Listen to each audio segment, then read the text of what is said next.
ముందు క్యాన్సర్ అనగానే వయసు పైబడిన వాళ్ళకే వస్తుందిలే అనుకునేవాళ్ళు. కానీ ఇప్పుడు వయసుతో సంబంధం లేకుండా అన్ని వయసుల వారిలోనూ క్యాన్సర్ లక్షణాలు గుర్తిస్తున్నామంటున్నారు డాక్టర్లు. అదే కోవలోకి వస్తుంది బోవెల్ క్యాన్సర్ లేదా కొలన్ క్యాన్సర్. దీన్నే పేగు క్యాన్సర్ అని కూడా అంటారు. సాధారణంగా 50 ఏళ్లు పైబడిన వాళ్లలో కనిపించే పేగు క్యాన్సర్ కేసులు ఇప్పుడు యువతలో కూడా ఎక్కువగా కనిపిస్తున్నాయంటూ లాన్సెట్ విడుదల చేసిన తాజా నివేదిక చెబుతోంది.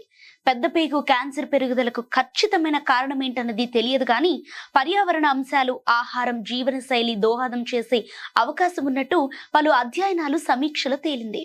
ఆహార ఉత్పత్తులు, మాంసం ఎక్కువగా తినటం, ఊబకాయం, వ్యాయామం చేయకపోవటం, మద్యం అతిగా తాగటం, తీపి పానీయాలు, సూక్ష్మ ప్లాస్టిక్ రేణువులు వంటివి పేగు బ్యాక్టీరియా మీద విపరీత ప్రభావం చూపుతున్నట్టు ఇది సూచిస్తోంది.